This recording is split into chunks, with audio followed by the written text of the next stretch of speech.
రైతు మిత్రులందరికీ నమస్కారం. నేను మీ రైతు బిడ్డ ప్రసాద్. మీరు చూస్తున్నారు ప్రసాద్ అగ్రికల్చర్.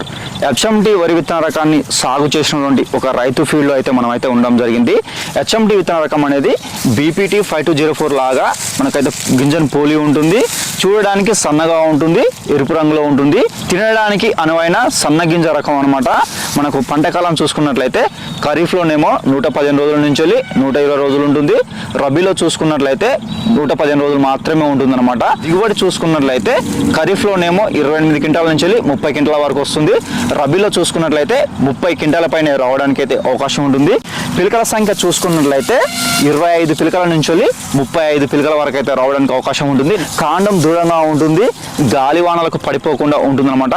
మరీ ముఖ్యంగా మిల్లర్స్ ఇష్టపడి కొనుగోలు చేసినటువంటి విత్తన రకంలో ఈ హెచ్ఎంటి విత్తన రకం అనేది ఒకటని చెప్పవచ్చు అనమాట. తట్టుకున్నటువంటి తెగుళ్ళు చూసుకున్నట్లయితే ఎండాకు తెగుల్ని, అలాగే పట్టకులు తెగుల్ని, కాండంకులు తెగుల్ని, అలాగే మొగి పురుగుని, అగ్గి తెగుల్ని కొద్దిమేర అయితే తట్టుకుంటుంది అనమాట. విత్తనం మొత్తం చూసుకున్నట్లయితే 1 ఎకరాకు 20 కేజీల విత్తనం అయితే అవసరం ఉంటుంది. ఈ విధంగా హెచ్ఎంటి విత్తన రకం అనేది మనకు మంచి దిగుబడినిచ్చే విత్తన రకం అనేది చెప్పవచ్చు అనమాట.